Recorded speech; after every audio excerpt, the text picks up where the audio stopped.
ఇజ్రాయేలీలను ఐగుప్తు బానిసత్వం నుంచి, వారి వెట్టి చాకిరి నుంచి విడిపించుటకు ఇజ్రాయేళ్ల మూలుగులను విన్న దేవుడు, వారి మొరలను విన్న దేవుడు మోషేను ఇజ్రాయేలీలో వారి కొరకు విమోచకుడుగా పుట్టించెను. మోషే పెద్దవాడైనప్పుడు ఐగుప్తు పాప భోగము కంటే, ఐగుప్తు సకల సౌకర్యముల కంటే దేవుని ప్రజల నిమిత్తము హింసనందుట మేలని ఎంచి, ఐగుప్తీయుల చెర నుంచి వారు విడిపించుటకు ఐగుప్తు అధికారులను ఎదిరించి ఒక ఐగుప్తుని చంపివేసి, రాజుకు భయపడి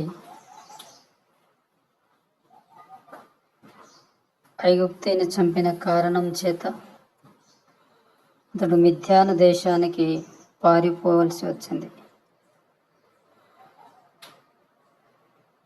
అలా పారిపోయిన మోషే మిథ్యాను దేశంలో గొర్రెలను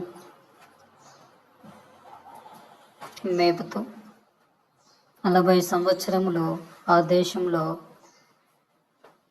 నివసించి వివాహం చేసుకుని కుమారులను తను ఉన్నవాడుగా ఉంటున్నాడు. ఆ విధంగా అలా ఉన్న మోషేను ఒక దినము దేవుడు దర్శించి మండుతున్న పదల ద్వారా మాట్లాడి తన ప్రజలైన ఇజ్రాయేలీలను ఐగుప్తు బానిసత్వం నుంచి విడిపించుటకు వెళ్ళమని మోషేకు ఆజ్ఞాపించినాడు. దేవుని ఆజ్ఞను శిరసావహించిన మోషే ఇజ్రాయేలీయులను వారి బానిసత్వం నుంచి విడిపించడానికి తాను ఐగుప్తు దేశమునకు ఫరో ఎదుటకు వెళ్ళుటకు సిద్ధపడినాడు. ఆ విధంగా దేవుడు చెప్పిన ప్రకారము మోషే అహరోను తన సహోదరుణ్ణి వెంటబెట్టుకొని మోషే దగ్గరికి వెళ్ళిన వాడుగా ఉంటున్నాడు.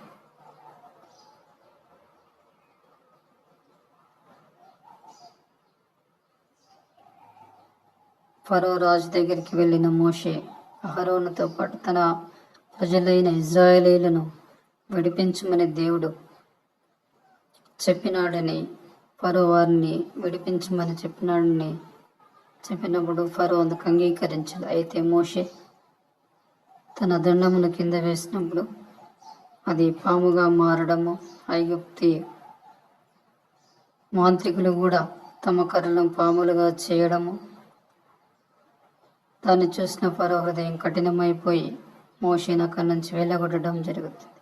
ఆ విధంగా అనేకమైన సూచనల తర్వాత ఫరో ఇజ్రాయేల్ ప్రజలను విడిపించుటకు, ఇజ్రాయేల్ ప్రజలను పంపించుటకు అంగీకరించినాడు. అయితే ఐగుప్తీయులు ఇజ్రాయేల్ను తరముట చూసిన మోషే ఎదురుగా ఎర్ర సముద్రం ఉండుట చూసి దాన్ని పాయలుగా చేయుటకు దేవుని సన్నిధిలో ప్రార్థించుతూ వచ్చినప్పుడు దేవుడు ఆ ఎర్ర సముద్రమును పాయలుగా విభజించి ఇజ్రాయేల్ ప్రజలు ఫరో సైన్యం నుంచి తప్పించబడి ఎర్ర సముద్రంలో ఎండిన నేల మీద నడిచి వెళ్ళుటకు, ఆరిన నేల మీద నడిచి వెళ్ళుటకు దేవుడు మార్గమును సరళం చేస్తూ వచ్చి, ఆ విధంగా ఇజ్రాయేల్ ప్రజలందరూ ఆ యొక్క